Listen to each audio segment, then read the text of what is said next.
bait suci, perkara ajaib pun terjadi, kuasa mujizat nyata, karena Roh Allah sedang bekerja. Tiada yang mustahil dan tiada yang sukar bila Roh Allah turut bekerja. Tiada yang mustahil bagi orang percaya, karena Roh Allah turut bekerja di antara kita.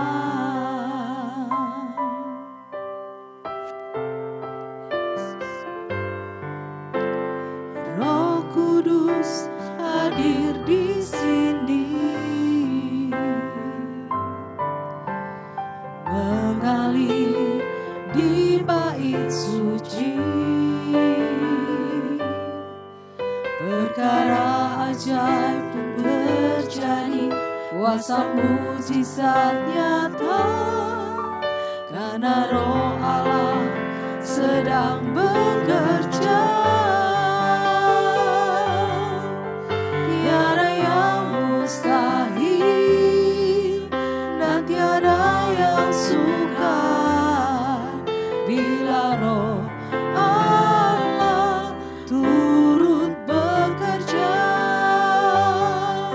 Tiada yang mustahil bagi orang percaya, karena Roh Allah turut bekerja. Tiada yang mustahil dan tiada yang sukar bila Roh Allah turut bekerja. Tiada yang mustahil bagi orang percaya, karena Roh Allah turut bekerja di antara kita. Haleluya, haleluya, Yesus, haleluya,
mustahil dan tiada yang sukar bila Roh Allah turut bekerja. Tiada yang mustahil bagi orang percaya, karena Roh Allah turut bekerja di antara kita. Karena Roh Allah turut bekerja di antara kita. Karena Roh Allah turut bekerja di antara kita.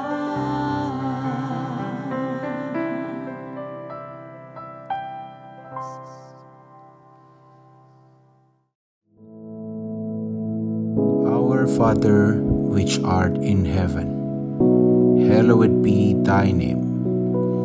Thy kingdom come, thy will be done in earth as it is in heaven. Give us this day our daily bread, and forgive us our debts, as we forgive our debtors. And lead us not into temptation, but deliver us from evil. For thine is the kingdom, and the power, and the glory, forever. Amen.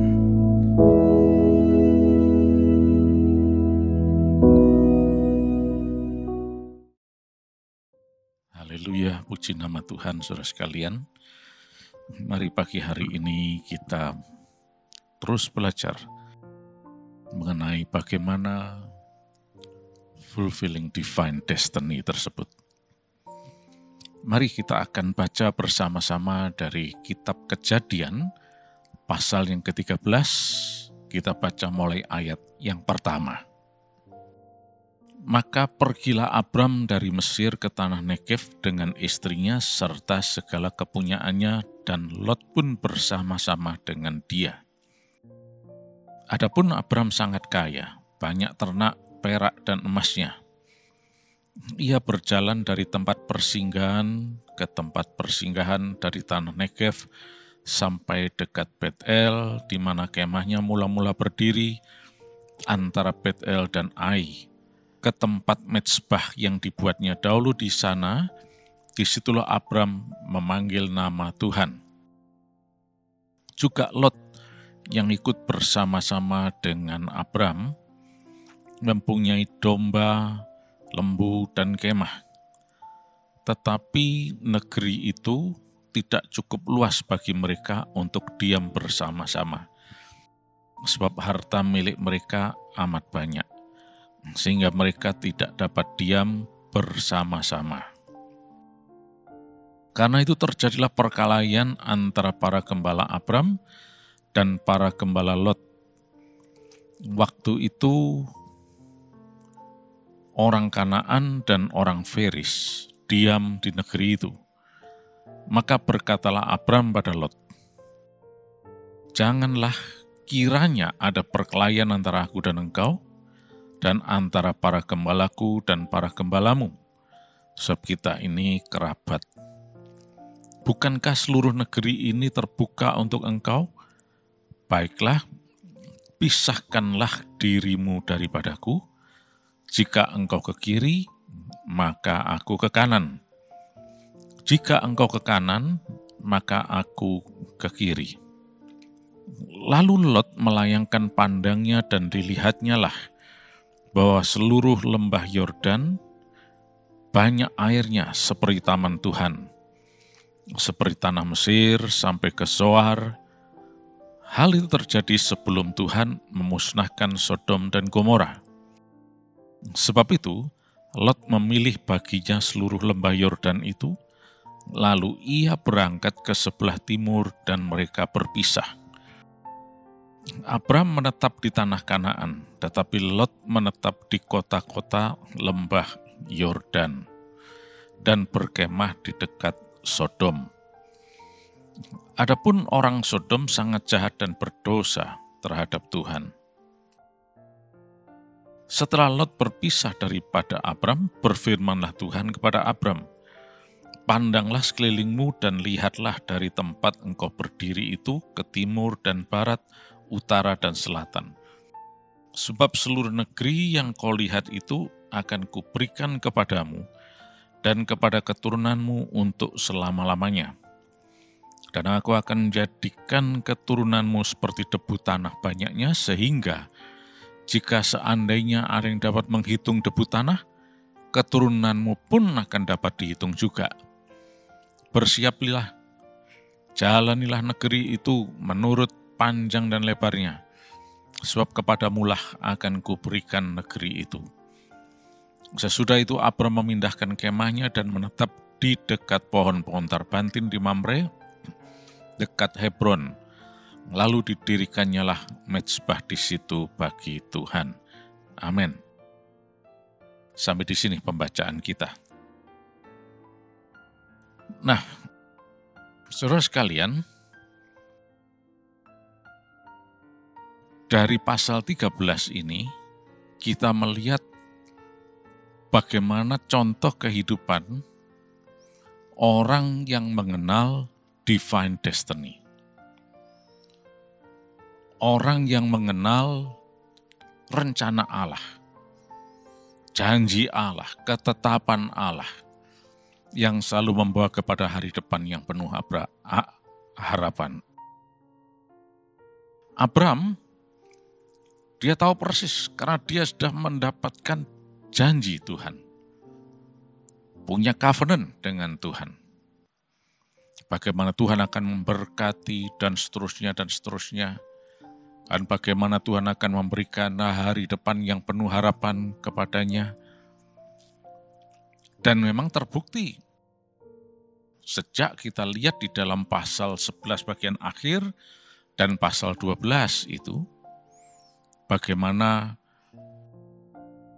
Tuhan memanggil Abram keluar dari negerinya, dari Ur Kasdim, untuk menuju ke suatu tempat yang Tuhan tunjukkan, dan di sana Tuhan akan memberkati dia. Dan ternyata masuk pasal 13, kita bisa melihat di sini bagaimana tadi dicatat Abram diberkati Tuhan luar biasa. Nah, jadi kita tahu bahwa janji Tuhan, divine destiny, itu pasti hari depan yang penuh harapan. Janji Tuhan pasti akan digenapi. Tuhan tidak pernah lalai akan janjinya. Itulah sebabnya perlu bagi kita untuk betul-betul mengenal divine destiny ini. Minta pimpinan Tuhan betul-betul, pimpinan Roh Kudus dalam kehidupan kita. Tapi saya juga sudah sukses kok sekarang. Usaha pekerjaan saya, toko saya, dan sebagainya, sukses semuanya saya. Puji Tuhan. Tetapi dalam hal ini kita harus tahu, apakah kita ini di dalam pimpinan Tuhan atau bukan? Kalau cuma bicara tentang duit banyak, sukses, dan sebagainya, orang dunia juga bisa. Bahkan perampok pun juga bisa banyak duitnya. Ya. Tapi yang jelas itu bukan pimpinan Tuhan. Kalau itu adalah pimpinan Tuhan, yang pasti adalah hari depan yang penuh harapan. Berkat, damai sejahtera, kebahagiaan, itu pasti. Dan tidak mungkin Tuhan mengingkari janjinya. Inilah divine destiny dalam kehidupan kita.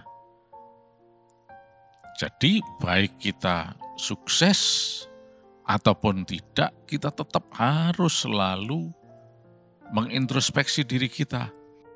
apakah kita ini di jalur destininya Tuhan atau bukan? Di dalam pimpinan Tuhan atau bukan? Apalagi kalau sedang mengalami keterpurukan. Kita minta pimpinan Tuhan, kita tahu bahwa Tuhan tidak pernah merancangkan hal yang buruk dalam kehidupan kita. Nah, Abram dalam hal ini, dia bisa melihat bagaimana janji Allah itu terjadi dalam hidupnya. Dan karena kelimpahan yang luar biasa, maka dikatakan tadi negeri itu tidak cukup besar untuk mereka. Karena di situ ada Lot, ya, keponakannya, yang juga diberkati oleh Tuhan juga. Lot ini mempunyai ternak juga, kekayaan dan sebagainya. Ya. Nah, peristiwa ini sebetulnya seperti yang dicatat dalam pasal 13 ini meliputi wilayah yang sekarang dikenal sebagai State of Israel atau negara Israel. Disebutkan di situ ada tanah Negev. Nah, Negev itu padang gurun itu, ya. Di bagian selatan. Dan kemudian rupanya Abram juga menuju ke daerah yang disebut Betel di sana. Nah, berarti dia berjalan menuju ke utara di sana. Nah, yang terjadi kemudian Abram dan Lot harus berpisah. Karena sering terjadi konflik antar pegawai-pegawai mereka. Ya, dalam hal ini kita tidak tahu persis detailnya. Apakah usil, iseng, berebut, atau apapun. Padahal ya sama-sama. Abram juga mengatakan tadi kita ini kan kerabat. Abram sama Lot tidak ada masalah. Cuma mungkin anak buah mereka ini yang entah gimana ya. Akhirnya kemudian Abram mengambil suatu inisiatif dan mengatakan, gini aja, ayo kita pilah saja wilayahnya supaya tidak terjadi konflik antar kita. Nggak enak nanti. Abram mengatakan, kalau kamu ke kiri, aku ke kanan. Kalau kamu milih di kiri, aku yang di kanan. Ya, ini suatu solusi yang baik sebetulnya. Cuma ada satu hal. Mengapa Abram memberi kesempatan lebih dulu kepada Lot untuk memilih? Padahal Abram adalah angkelnya, pamannya, lebih senior. Dan Abram adalah sebetulnya bisa dikatakan seperti ayah dari Lot sendiri. Dan mereka saling mengasihi. Tapi mengapa Lot diberi kesempatan untuk memilih lebih dulu? Bukankah seharusnya Abram yang punya inisiatif dan akan mengatakan, oke, aku akan di sini, kamu di sana saja dah. Nah, di sini kita lihat bahwa kalau orang mengerti divine destiny-nya, dia tidak khawatir. Abram juga tidak khawatir, wah nanti kalau Lot milih yang daerah yang lebih bagus, aku cuma ke bagian daerah yang kurang bagus. Mengingat kalau sudah lihat di sana daerahnya itu memang berpadang gurun. Sebagian besar padang gurun. Dan betul juga, ketika Lot diberi kesempatan untuk memilih lebih dulu, dia melihat lembah Yordan atau the Jordan Valley. Dan sampai sekarang yang namanya Jordan Valley itu merupakan daerah yang hijau. Mengapa demikian? Karena di Jordan Valley itu mengalir sebuah sungai yang namanya Sungai Yordan. Nah, otomatis di kanan kirinya itu subur. Apalagi ini suatu valley, lembah, ya. Nah, Lot melihat, wah ini lebih subur ini. Aku pilih sini aja dah. Banyak rumputan, banyak tumbuhan di sana, air juga berlimpah untuk ternak-ternakku. Wah. Nah, Lot dikatakan tadi memilih lembah Yordan, ya. Lah Abraham melihat, waduh, kok yang lebih bagus yang dipilih oleh Lot, ya.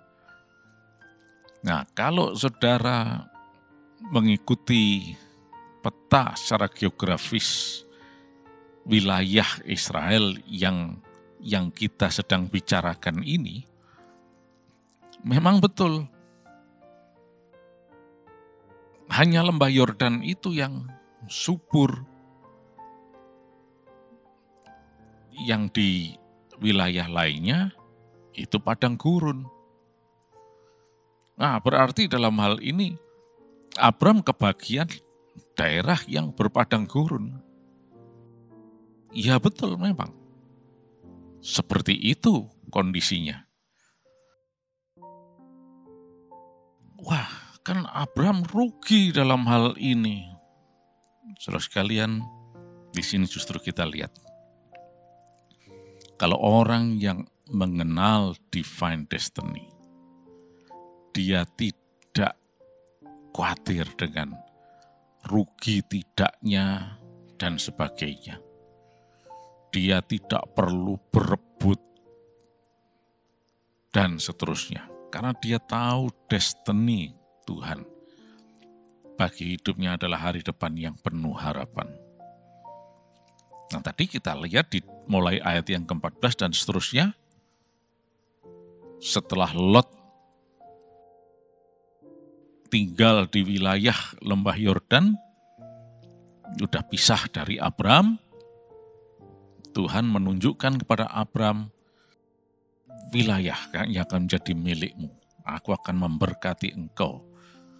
Padahal terus terang, memang wilayah Abram dibanding wilayahnya Lot tadi, yaitu lembah Yordan, memang berbeda. Daerah lembah Yordan tadi itu hijau, subur, ya. Sedangkan wilayah yang diperoleh Abram itu berbeda. Tapi Tuhan tetap mengatakan, aku akan memberkati engkau. Dan ternyata Abraham tidak kekeringan, tidak kekurangan, dia diberkati. Jadi sudah lihat di sini, kalau kita hidup menurut divine destiny, tidak ada istilah rebutan, berebut, dan sebagainya. Karena pasti tidak bisa tidak bahwa orang yang ada dalam jalur destiny Allah itu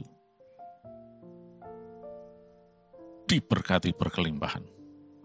Tidak akan kekurangan sesuatu pun yang baik. Oleh karena itu, mari saat ini kita menyadari bahwa di dalam Tuhan kita tidak perlu neko-neko. Ya, usaha kekuatan kita itu bukan untuk menentukan hari depan kita, bukan. Tapi justru untuk meresponi berkat Allah ini. Ya sama saja, ada berkat nasi satu piring dengan lauknya yang lezat dan sebagainya. Usaha kita apa?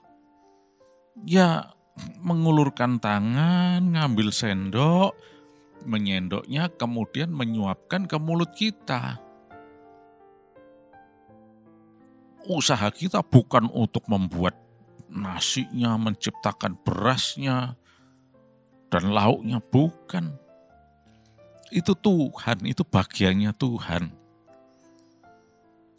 Bagi orang yang ada dalam divine destiny, dia tidak akan kekurangan. Tuhan sudah mengatur semuanya dengan baik. Dan kita harus mengerti ini. Ada orang mengatakan, ya kita harus berusaha. Usaha yang bagaimana? Usaha yang apa?